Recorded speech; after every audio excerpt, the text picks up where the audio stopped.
ഏകദേശം ചിക്കനും വരുമായി. കാണിക്കേ വെളുത്തുള്ളി അല്ല അതെന്താ?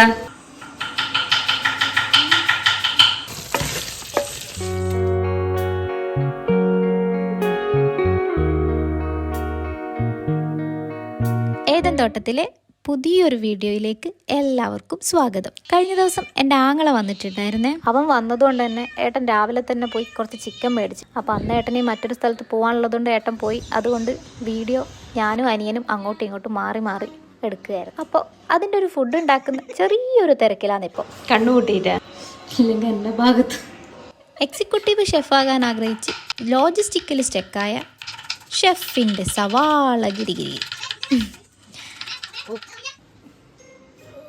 അതെന്താ?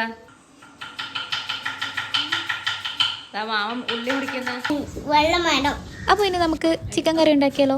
ഓ സോറി, ചിക്കൻ കറിയല്ല കേട്ടോ. നമ്മൾ ചിക്കൻ ഇന്ന് വരട്ടിയിട്ടാണ് വെക്കുന്നത്. കാരണം ഇവിടെ എല്ലാവർക്കും അതാണ് ഇഷ്ടം. എന്നെ കുക്കിംഗ് പഠിപ്പിച്ചത് എൻ്റെ ആൻറ്റിയാണ് കേട്ടോ. ആൻറ്റീനെ ഞാൻ മുന്നേ വീഡിയോയിൽ കാണിച്ചിട്ടുണ്ട്, നിങ്ങൾ കണ്ടിട്ടുണ്ടാവും എന്ന് കരുതുന്നു. അപ്പോൾ നമുക്കിനി ചിക്കൻ വരട്ടിയാലോ? ഇനി ഇതിൽ പ്രത്യേകിച്ച് ഇതിൻ്റെ ചേരുവകളെ കുറിച്ചിട്ട് ഞാൻ പ്രത്യേകിച്ച് പറഞ്ഞു തരേണ്ട ആവശ്യമില്ല എന്ന് വിചാരിക്കുന്നു. അപ്പോൾ ചേരുവകളെല്ലാം പാകമായിട്ടുണ്ട്. ഇനി കഴുകി വെച്ച ചിക്കനെ നമുക്ക് അങ്ങോട്ട് ഇടാം. കുറച്ച് മഞ്ഞപ്പൊടിയും കൂടി ഇടാം കേട്ടോ.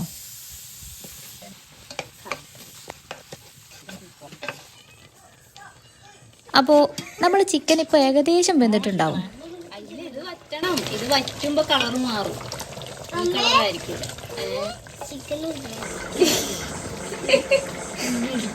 ഇതേ നോക്കിയേ, കുറുകി വരുന്ന ചിക്കനിലേക്ക് നോക്കി ഏതെൻ്റെ 2 സ്റ്റെപ്പ് ഇടും. ഇനി അതിലേക്ക് എരിവിനാവശ്യത്തിനുള്ള കുരുമുളക് പൊടിയും കൂടി ഇടാം.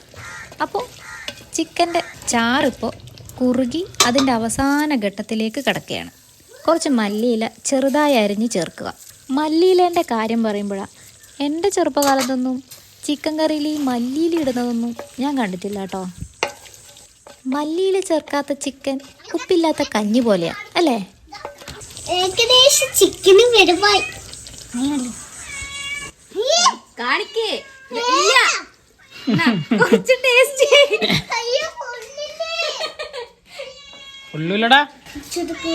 ഇനി നല്ലോണം ട്രൈ ആവടാ. അതില്ലേ പോരെ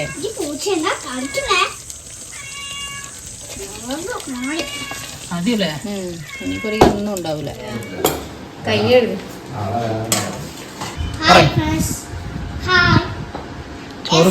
ചോർത്തുന്നത് നമ്മളെ ചിക്കൻ ബിരിയാണിയുടെ ചിക്കന് ചിക്കന് ചോറും തിന്നത് വെളുത്തുള്ളി അല്ല ഞാനിരുന്നേ. ഇതാണ് അവിടുത്തെ വെള്ളമില്ല